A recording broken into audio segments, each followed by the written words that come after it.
Chad, welcome back to the podcast. Good to have you again. I'm delighted to be back with you. This is installment 2. Well, when you're on in March of 2022, you kind of teased that you were writing this book or Yeah. finishing up the book and it was going to be out. Your goal was sometime end of 2023. And here we are. It'll probably, by the time this episode launches, it'll be out October 3rd is the official launch date, right? Yes, that's correct. Yeah. Awesome. Yeah, it's fun full circle. There have been a few shows that I've been on twice, sort of one where I was, in ideation or in writing process. March 2022, we would have finished the book outline and just getting in to the nitty-gritty of writing it out. So yeah, a year and a half later, the book is coming out, which is fantastic. When did you officially put the stop on the editing process? Like, when was the book actually what you would consider finished? That's a great question. So, I mean, I joke with my wife that the number of times, sitting on the couch after we put our kids to bed, or I'm on the road in a hotel and, I finish the book, or at least another draft of the book, I'd lean over to my wife and I would, say to her or text to her or something, I finished writing the book again. So, we started working on it. We drafted it out 2 years ago. So we drafted it out in the fall to the beginning of winter 2021-22. We finished with the first draft of the book October 3rd, 2022. So a year to the day before release. And then, oh gosh, we then went through a number of edits. I don't specifically remember when I would say it's done, but it gets to a point. So let me do some math backwards. We probably finished like June, July of this year, 2023. But it's tricky because once they load in the book to the interior design, you're a little limited on how much you can change, because like it gets to a point where if you change it too late, then they have to change. Like, it's one thing if you change a word or a paragraph and then it just messes with a few pages, but you can get into some dominoes where one change creates a ridiculous number of changes downstream. So yeah, there was a point where we, my publisher Page 2, who I've loved working with, they're like, hey, anything is possible, but there are ramifications to certain decisions. But we were still making tweaks and things up until we sent in for printing, which I believe was in July. How important, and I want to go through some of these dates because that's very helpful. Like, how important was it to have like Page 2 almost keep you plotting down the path? Like, I guess the question is, if you did it yourself and you had no oversight, would we be talking about a published book right now? You know what I'm saying? Like, cause I know it'll take longer than you want. So, well, so, and yes, this also goes to our personal productivity style. So if you're familiar with Gretchen Rubin's 4 tendencies, which is a brilliant assessment, I have it up here. There's obliger, upholder, questioner, and rebel. So this is it's a personality assessment. So obliger, you can count on me and I'm counting on you to count on me. So some folks are good with accountability because other people are relying upon them. That's not my primary. There's questioner, I'll comply if you convince me why. So there are some folks who like ask questions and you're just like, just do the thing. And they're like, no, I need to know why it matters, right? Which is really healthy to have those folks on our teams as well. Upholder, discipline is my freedom. So highly structured folks, again, not me.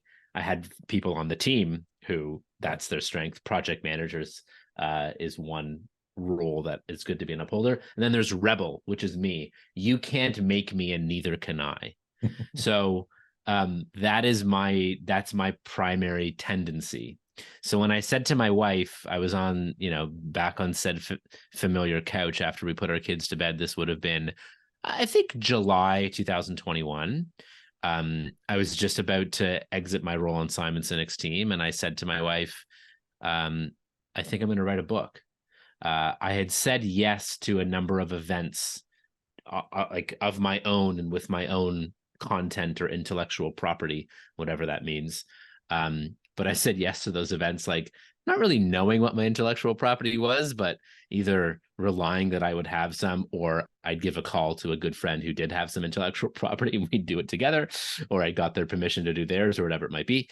And there was one particular event, a Society of Human Resources Management conference in St. Louis, that I said yes to doing the event.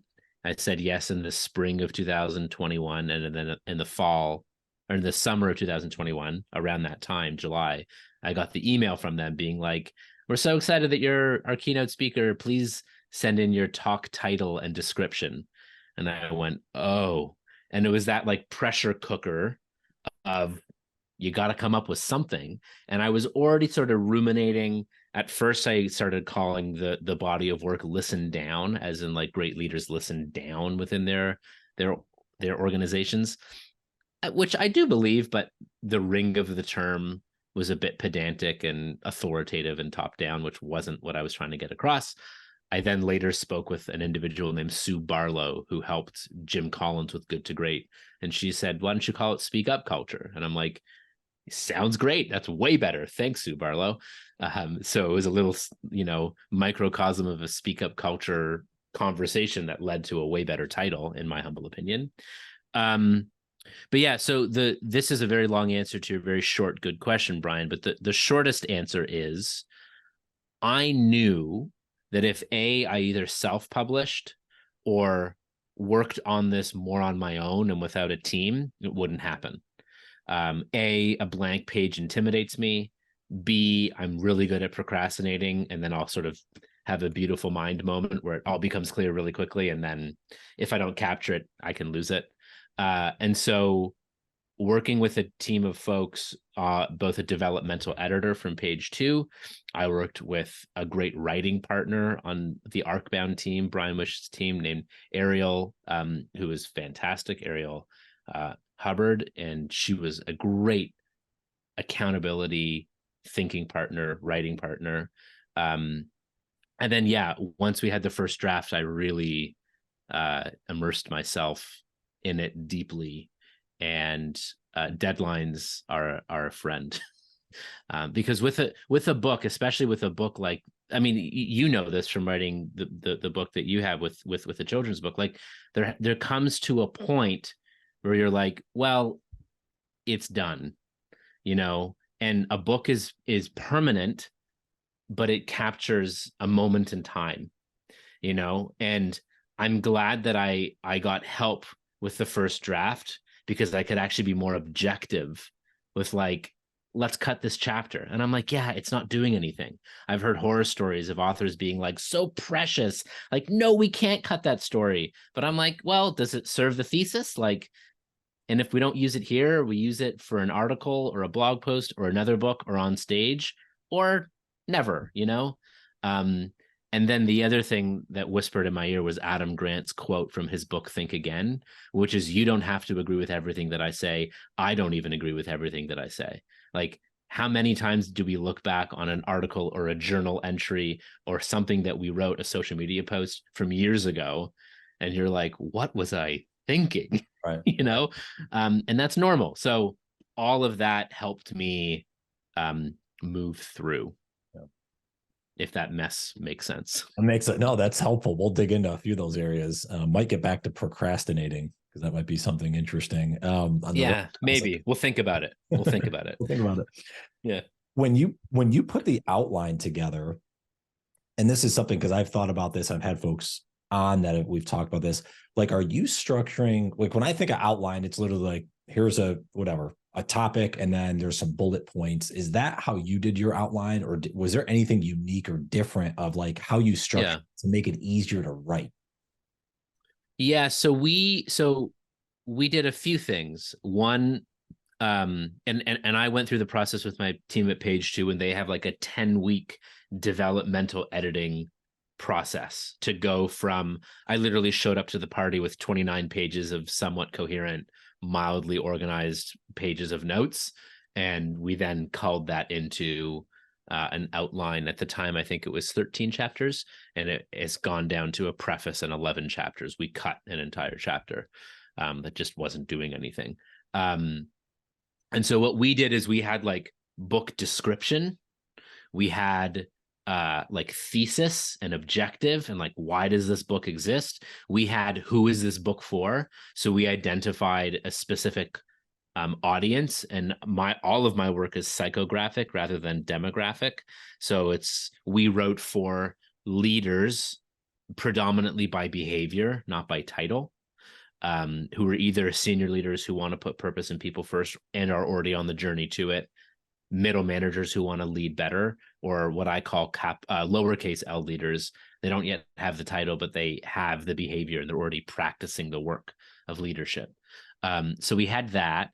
And then for each chapter, we also had essentially like, what's the job of this chapter as it relates to the job of the entire book? And so anytime we would get lost or ask a question, does this fit here, or should this better fit somewhere else, or does this not fit anywhere?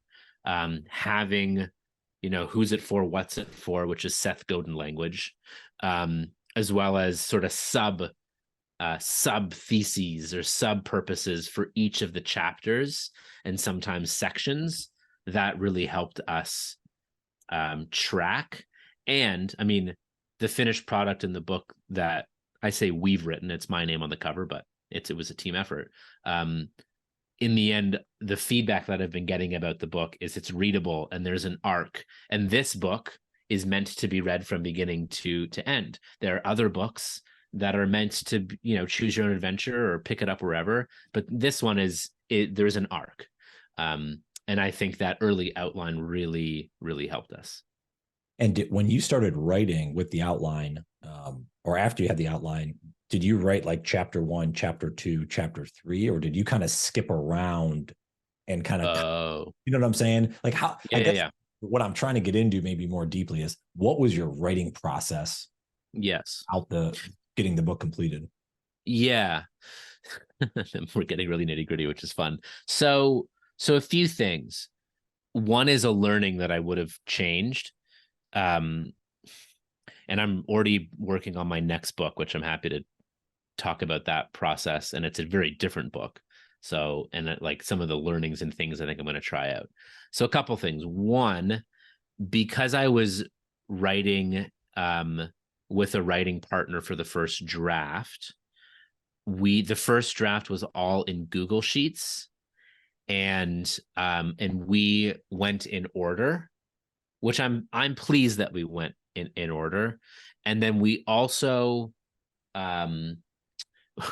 we went one chapter at a time, but then kept them separate, which I didn't like. I would have preferred a couple things. One, I do a lot of work on planes, and Wi-Fi is not predictable on said planes. And so there were a few moments where I was really handcuffed, and I didn't need to be, where I wish I was working offline, but the thing that I was working in was tied to the web. So a lesson that the next time I do this, I want there to be an offline place where I can work and not have crazy anxiety that I'm going to lose my work, because I did at moments. So that's one. I also, I probably would like to work just in one document, because there were moments where I would say, where did we put that? And then I had to guess and then search multiple sheets and be reliant upon the internet as well. So I am a fan of separating some things. Like, I think it's okay to have like a book outline document. But then I also think there's a time and a place where it's good to have sections, or have one long document and then sub areas. The other thing, and this is my productivity style, because I think I have some functioning ADD, is I'll be writing or reviewing or reading. And the way I write is I typically come up with an entry point or an idea, and then I write, and then I read it over, and I read it over, and I read it over. And if I get distracted, I'll read it over like a ton. I'm doing so much editing as I'm writing. But then I'll have a thought. I'm like, ooh, I should write that. And then I'll write something else. So sometimes it does serve to have just like a separate area of, I don't know where I'm going to use this, but I want to use this. I'll put it here. But then there are moments of like, have I said that before? And then I want to Command F, look for, like one line I used a bunch in the first draft was, we get the culture we reward, and we get the culture that we tolerate. And so I searched that, and I think I wrote it like 7 times in the first draft. And the publisher's like, yeah, bring it down to 2 or 3. So yeah, those are a few thoughts. I'm not sure if I answered your original question, but a few things of my process. Well, so with that, working in the Google Doc and obviously working through the chapters, did you set yourself a certain time per day that you were going to write? Was it how many words a week? Like, well, obviously you had a deadline, I guess, when you had to submit. That was your finish, right? Yeah. So we finished. So I signed with Page 2 in September of 2021. By October of 2021, we started working very closely with my developmental editor, Kendra Ward, who was brilliant. And we ended in January, early January, with our book outline. Ariel came back from maternity leave, and we dove in and started working on the first draft in Feb. And that was overall a brilliant process. So yeah, then we finished, I worked really closely and tightly with her. And how that process worked is we had book outline, and then we would hop on and we would go one chapter at a time and in order. And Ariel would interview me for an hour, 2 hours. I would provide research that I knew that I really wanted us to dig into. Ariel would bring up her own ideas and research as well. I would share social posts. Sometimes I would just record something and send it over. And Ariel would typically do a first draft. And then I would review that draft very carefully. The first chapter, which became the preface called What's at Stake, we had to change up some of what was included just for some legality reasons. We write about Boeing 737 MAX, so it's a delicate issue. But Ariel's first crack at that chapter, I read it and I was like, oh my God. Like, I sent it to my wife and I said, is this too good? Is this in my voice, and is this too good? And then that was the first chapter. And then subsequent chapters, some chapters were 80% there. Some chapters felt really off. But the benefit is I had a sparring and a talking partner to edit and make it better and get it to a point where I'm like, okay, I can work with this. Ariel so I worked really closely with Ariel on the first, I would say, 6 chapters. And then the last 7, I had less capacity to work as nitty-gritty as I had done the first 6, just because I was traveling and busy again. And we already had a good pace that I just like, all right, just like get it done, and I'll read it when I need to read it. So the first draft of this book was predominantly written by a ghostwriter in my voice, with my research, with my ideas. But yeah, I mean, I just knew that a blank page intimidated me, and I'm better editing than I am writing fresh, if I don't have that flash of inspiration. So then Ariel handed me the finished first draft, which was 33,000 words. And the target for the book was 45 to 50,000. So she would have handed it to me, I want to say like June of 2022. And then I spent the next, it could have been a bit later than that, but I spent a good 2-3 months working it. And I submitted the first draft back to the publisher, and it was 46,000 words. So I added 13,000 words in my first edit. And then it made it all the way up to 54,000 words, I think. And then in the end, it's around 50 or 52. But yeah, that was the way that I did it. And I did it that way because I wanted to get it done and I wanted it to be quality. And that was the best way I knew how to do both of those things with this first book. But in the end, I'm proud. I feel it represents me, my ideas, it's backed by research. So That's awesome.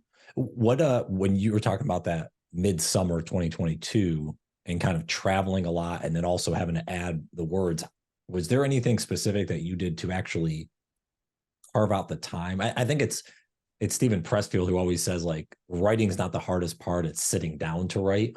yeah. This goes back to the procrastination. Did you find that creeping up a lot where you were hesitant, or did you really have a focused discipline to get it done? No, I'm not the most focused or disciplined. I mean, I can be focused, but I mean, time pressure is a thing for me. Um, it was really helpful. I brought on a team member. He's been with me for 18 months. He actually just joined right after you and I had our first podcast. His name is Alejandro. So Ale would be very helpful for me to protect the time that I need. So I found, I mean, there were a couple busy times. One busy time was right before Christmas in 2022, and due to a visa issue and just being traveling way too much, I had no traveling gigs in November or December of 2022, which was a blessing because I needed to get like I think our first or second substantial edit done, and that was a blessing because I really dug in. But I found that I would, if I mean, for me, it's so conditional. Like, I barely, if ever, wrote here in my office because the context here is I'm on calls or I'm checking. Like, I need to switch up environment. So oftentimes I would go to my wife's office. It was a really great place where I would write a lot, or I'd go upstairs. I would often write at night after we put our kids to bed, just because I was getting pinged less. Yeah, so for me, it was more time pressure and urgency, and you got to get it done. But I was pretty good. Like there was never a moment where I felt that the quality of our work was diminished because of time. There were a couple submissions where I made a submission and I'm like, I know I'm going to want to change this, but I don't know to what to yet, but we have time. But in the end, it actually felt spacious because I made it a priority and carved a bunch of time.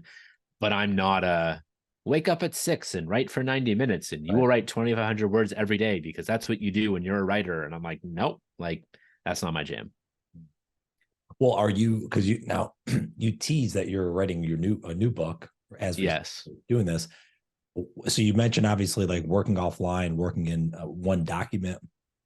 Are there other things that you're trying to do differently with this one that you learned? Maybe that you would share. I guess the best way to ask is if there's a first-time author out there, what are some things they should consider writing their first book? I mean, find what works for you, because what works for others certainly doesn't work for me, and what works for others certainly does work for me. So, take slivers of pies from all the inspiration and insight you can get. And sure, do an author boot camp if you want and can and have the time and can afford it.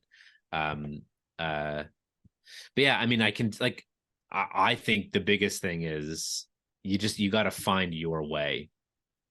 And I also know that the way I wrote this book is not the same way that everyone can write this book, because I spent money with the right team to make it happen and do it. And that's not an option for everyone. And I totally appreciate that. So do what's going to work for you, also given your circumstances. But there's brilliant software and things that you can use and do. But I think it's figure out what are your strengths and how you work best, and then design it that way. Yeah. If you want, I can share more about this next book I'm writing and how I think I'm going to approach it, and some questions I have as well, because there's some stuff I don't know how to answer yet. I would love to hear that. All right. So the next book the working title is The Book of Ben. And it is not a business book, but it is absolutely a book about humanity. And it is about my grandfather. My grandfather is a Holocaust survivor. He grew up in a rural Polish town. His last day, this is the first scene. I'm writing the book as if it's a movie because I want it to become a movie. The first scene of the book is in grade 5. My grandfather fought back to an anti-Semitic teacher. and he finally hit them back. And that was his last day of formal education. And he joined the family business, which was a butcher. His father and his father and his father were all butchers.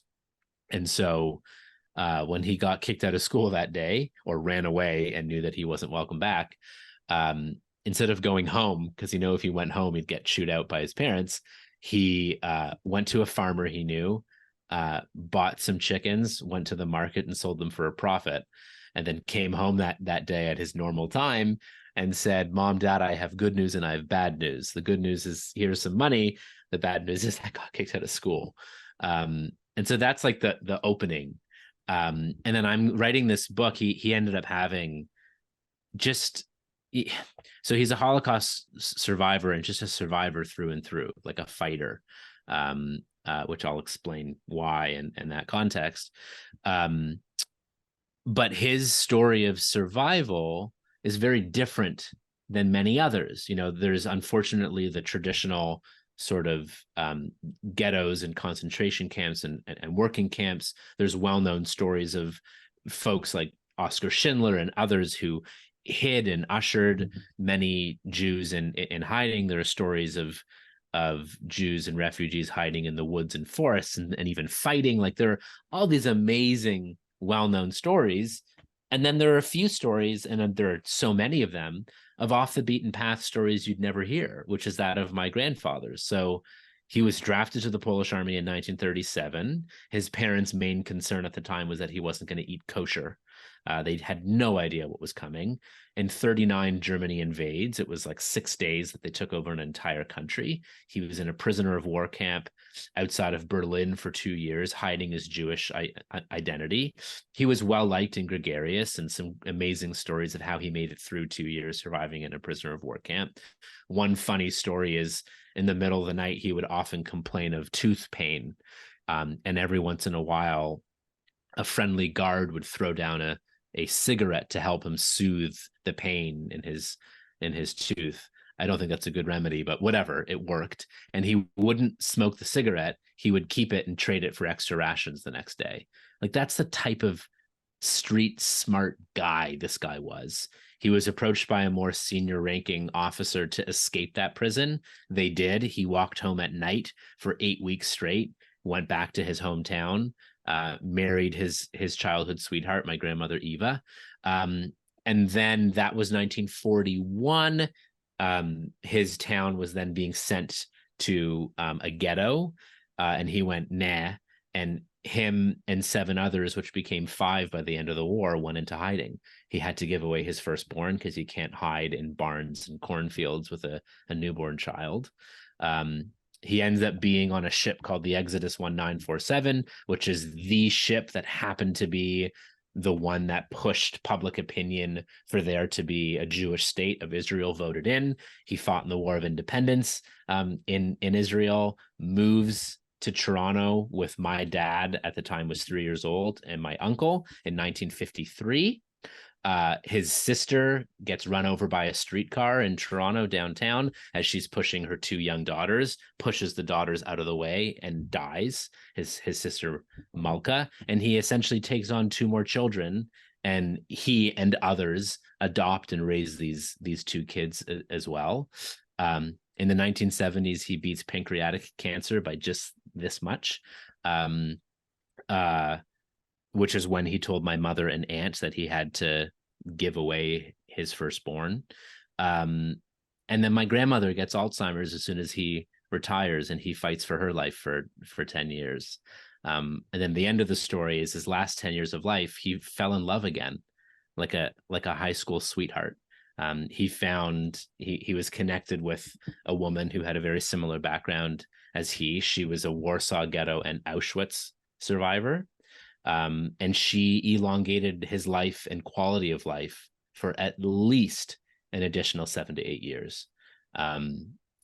Remarkable woman. And he made it to 98 and 11 months to the day. Wow. His birthday is in 2 days. And the last scene of the movie, of the book, is when my wife and I, Julie, went to his deathbed, and he hadn't spoken to anyone in 2 days. He was literally days away from passing. and we had just found out that we were pregnant with our firstborn. And in my tradition, in my family tradition, you typically don't announce that you're pregnant until you hit second trimester. But we told him early, and he insisted to be sat up in bed, tears in his face, saying, "I'm sorry, I won't be there." To which he's here. I mean, I have his initial ring, which he gave to me when he passed away. I keep it here. And so this book is it's like Steven Spielberg to Fableman's. Like, this is the art. This is the thing I must give as a legacy to him. I want to do it as my father is alive and well, because he will be a great research writing partner on this, and I want him to see the fruits of this labor of love as well. But yeah, the Book of Ben, and I'm going to write it as his story through my lens. Oh, yeah, that's pretty cool. That's my gosh. Did you get a chance? I didn't. You mentioned, and when did he pass away? he passed away. It would have been August, I think 20th. I think I have to check on that, but it would have been 2015. Okay. Yeah. Did you get the opportunity? I think about this with my grandparents, but like, did you get an opportunity to spend a lot of time with him in terms of asking him questions about like, was he willingly sharing those stories a lot? Like, is that what inspired this, or was something else kind of inspired this? He was very open and gregarious. He loved sharing stories and his story. And I think the reason is because he was, for better or for worse, the protagonist of the story. I think there are so many Holocaust survivor stories where understandably folks don't wish to talk about it because of the trauma, because of what was done unto them, but because in so many respects he was the author of his own story. They said hop on this train, and he said nah. He escaped. Like, I think it was a source of identity and a source of pride for him that he was very open sharing his story to anyone who would listen. We have nearly 3 hours of footage that all the proceeds that Spielberg made from Schindler's List, he used to capture testimony from Holocaust survivors. I think it's called the Shoah Project, but I could be wrong about that. So we have interview footage from him in the early to mid 1990s. And then the first thing I did when I graduated from university is I went over to his house and spent 2 full days with I turned on a microphone and I just said, like, all right, tell me your life story. And listened for 2 straight days. So I have those documents that I'll definitely be listening. I haven't listened to it straight through since, so I will. Oh, wow.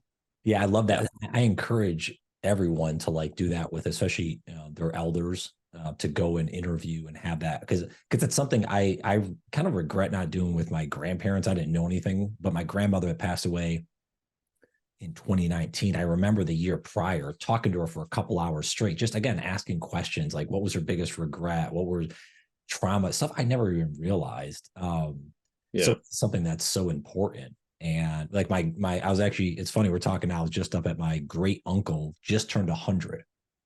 Wow. A couple days ago. And I interviewed him for the podcast back in the spring, because I never got a chance to talk with him.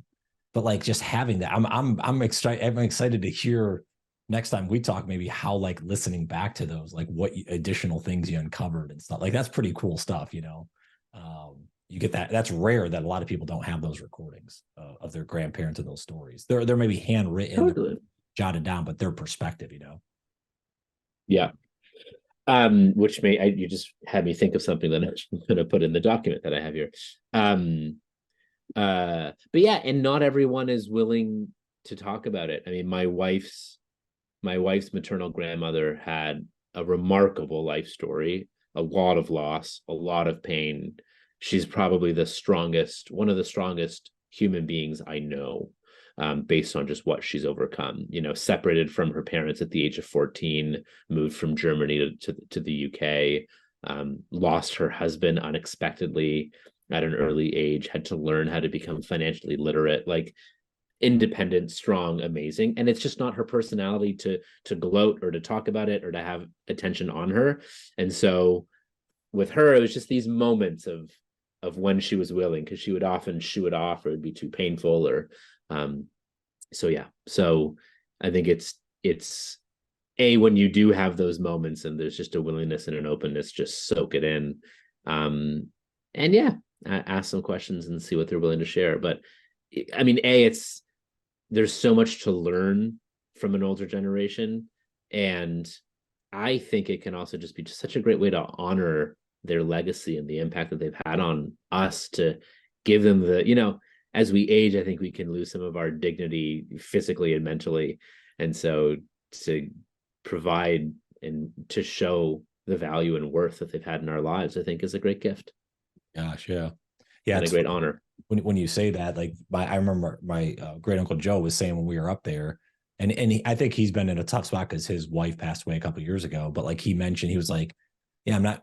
I kept saying like, "I'm not even supposed to be here," or whatever. And we're like, Uncle Joe, like you brought 70 people together that we haven't had a family reunion in, gosh, 20 plus years. Like you're kind of to honor him. To your point, so.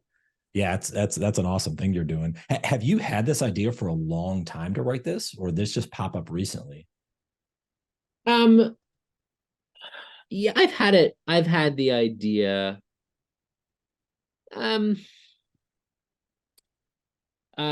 So I really began to cherish the relationship and this, like his story, when I graduated university. So that would have been 2009. I, I only sort of recently had the idea. So a couple things. So being on the speaking tour and speaking circuit for so many years and speaking and sharing Simon Sinek's work, I would often be asked, when are you going to write a book of your own? And my response was always, if and when I ever come across something worth writing about. And so I hadn't thought or maybe believed I could. But then when this idea for Speak Up Culture came, and I still don't identify myself as an author or a writer. There's a book with my name on it that begs to differ, but like I don't identify that way. I identify more as a human and a speaker and a connector and a coach, But once I got a book in me and I'm like, okay, like not that I know how to do this, but I did it once. It became very clear to me fairly early on in the process of writing Speak Up Culture of like, I know what my next one is. Or I know what one I have to do is. And I really want to do it soon, just because I want, my dad, knock on wood, and God forbid, is in good health. He's 73, and with it. And I want to work on it with him. My brother is an amazing writer and creative. I want to involve him, so I want to make it a family project as well, to whatever degree that we're able to. And I want my dad to be involved and see its impact, which, we might get it into 200 people's hands, or it might reach millions of people, which I hope it's the latter, just because I think it's an amazing story. Yeah. Well, that's awesome. Well, it seemed, just hearing the way you're talking about it, how excited you are about it, Thank you. Emotion there. So yeah, I'm excited for you to write it, and you already have the invitation to come back on and let's talk about it when it comes out. Cool. Hopefully soon. I'm still working in a Google sheet, so I got to migrate that pretty soon. Well, just one or two more questions. If I intend to work on it on a plane, I should migrate it. Yeah, sorry. Yeah, there you go. Well, I wanted to ask, and this kind of goes back to Speak Up Culture, and maybe, you could talk about the Book of Ben. I like that name. You mentioned that, was it Sue that kind of gave you the idea of Speak Up Sue Culture? Barlow. Yeah, but and sometimes, as you know, right, the names change a ton as you're going through the process. So I'm curious, two things. One is why you decide to keep the name.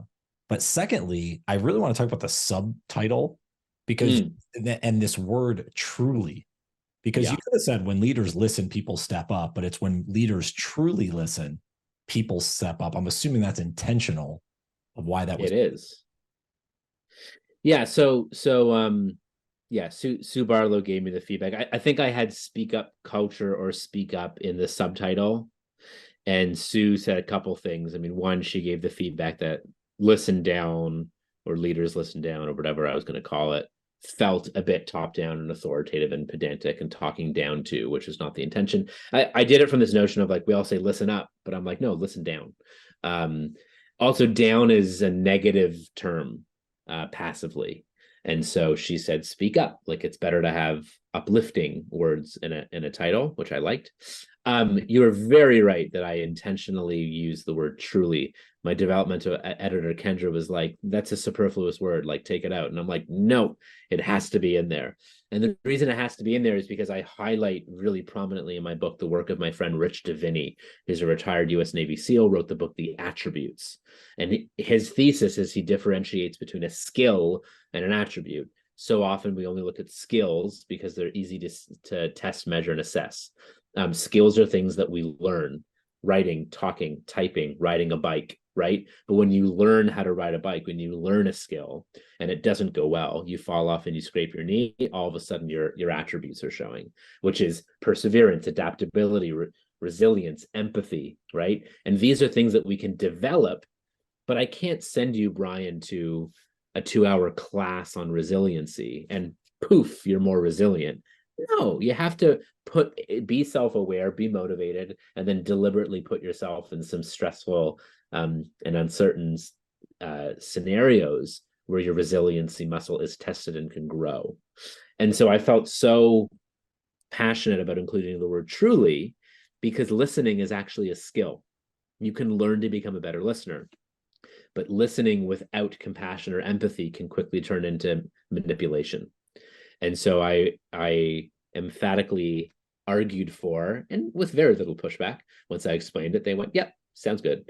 I put the word truly in front of listen because to me, it denotes a mix of listening plus empathy and compassion, those attributes of empathy and compassion. Yeah, I like that. And again, the other day, like I guess you have the control at the end to say this is what I want in, but you made a very valid point of why it should be in. It wasn't just kind of a wasted word, you know?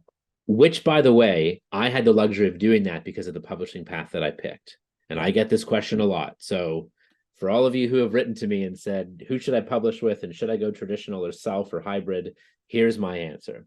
So my view of traditional publishing, big publishing houses, we all know the names of them. It's a bit of a broken model, in my humble view. You are the product.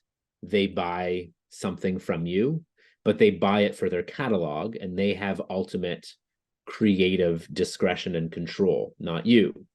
Now, if you're me, I'm not yet, maybe one day, an A-list author, like pick an author of your choice, J.K. Rowling, Brene Brown, Adam Grant, whatever.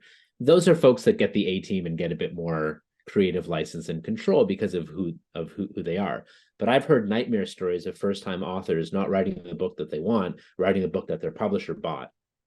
I've heard nightmare stories of articles with traditional publishers having very little or no say over cover design, right? So that's one extreme. And my sort of rule of thumb with traditional publishing is only go with it if you get an offer that you can't refuse. Like if you get an offer that's like, I can't say no to this, and the team feels right and this, that, and the other, go for it. But there are other options. One option is to completely self-publish. I didn't choose that option. It felt too daunting to me. When you self-publish, you essentially set up your own publishing company. You have to pick everything from interior and exterior design to printing to paper thickness to paper size to font to distribution. Like it is a lot. You're nodding because maybe that's the path that you took. Right. It's a lot. It's a lot. And like Seth Godin self-published a book, but like Seth Godin knows enough to set up his own publishing house. Like, let's be real. And he did not do that on his own. He hired a team. And so there's this newer part of the industry called hybrid publishing. It's been around for at least a decade. The publisher that I worked with, Page 2 out of Vancouver, has their 10-year anniversary on October 3rd, same day my book comes out. And they're fantastic. What I love about the model is it's a service orientation model. I'm not the client, I'm the product. Pardon me. I'm not the product, I'm the client. Other way around. I'm not the product, I'm the client, which means it's a partnership. But it also means that they'll challenge me and they'll tell me their opinion. I'll ask for their opinion.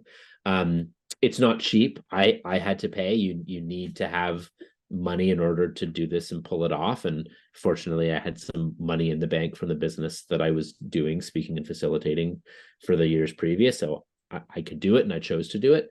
But yeah, hybrid publishing, I'm a big fan of.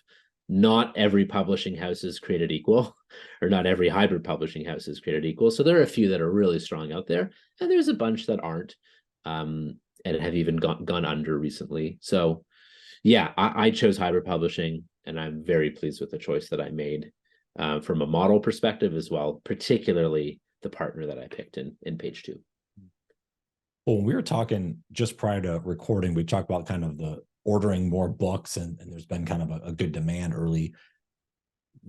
If I ask you, like, what successes for this book? How is that for you? Success for this book is three goals. The third goal is sales.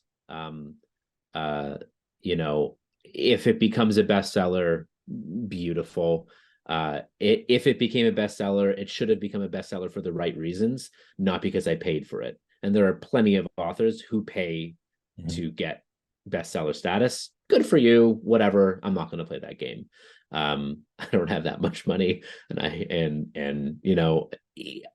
I want the book to be received well for the right reasons, not because I ensured that it got on lists, but that's the number 3 list. Number 3 goal is sales. And if it becomes a bestseller, that's gravy. It's not a hope or a goal.